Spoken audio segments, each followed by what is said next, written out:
Hello guys, তো আবারও নতুন ভিডিও নিয়ে চলে আসলাম। তো দেখো, আমি আর আমার বর রেডি হয়ে গেছি, কারণ এক জায়গায় নিমন্ত্রণ বাড়িতে যাব।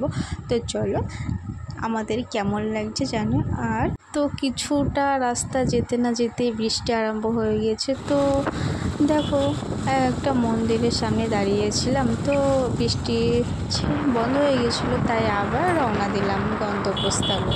তো দেখো, বৃষ্টি হওয়ার পর পরিবেশটা কতই না সুন্দর লাগছে। তো দেখো, প্রথমে তো একটু রাগ হচ্ছিল, কারণ যাবো ভেবেছিলাম, তার মধ্যে বৃষ্টি চলে আসলো। তো এখন খুব সুন্দর লাগছে, তোমরাই দেখো। আর এই যে দুজনা একটু গল্প করছিলাম। তো চলো, ওখানে গিয়ে দেখা হচ্ছে। তো ওখানের ভিডিও করতে পারিনি, শেষে জোয়ান খেয়ে চলে এসলাম ওখান থেকে। তারপরে একটু নদীর ধারে আসলাম, কোল্ড ড্রিঙ্কস নিয়ে খেলাম একটু।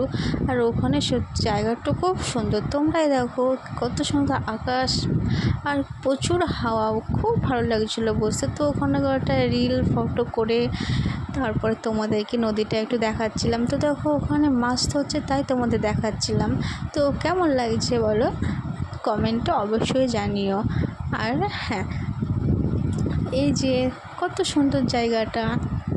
তো আমরা ওখান থেকে বেরিয়ে পড়লাম, আমার বাবার বাড়ি ওখানে একটু কাছে। তো বাবার বাড়ি ওখানে চলে গেলাম। তো দেখো, আমার বাবার বাড়ির ওখানে হরিনাম হচ্ছিলো, তো তোমাদেরকে একটু দেখিয়ে দিলাম, কারণ ওই রাস্তা দিয়ে যেতে হয়। তো দেখো কত সুন্দর মন্দিরে হরিনাম হচ্ছে।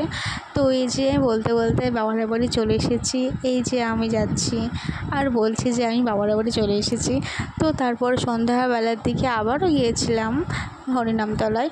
তো বেশিক্ষণ থাকিনি, আর কারণ হচ্ছে বাড়ি চলে আসতে হবে আমাদেরকে, তাই তোমাদেরকে একটু দেখাচ্ছিলাম। আর তারপরে একটু বোনকে নিয়ে খাওয়া দাওয়া করলাম। তো বাড়ি এসে চেঞ্জ করে নিলাম। তো ভিডিওটা আজকের মতো গুড নাইট।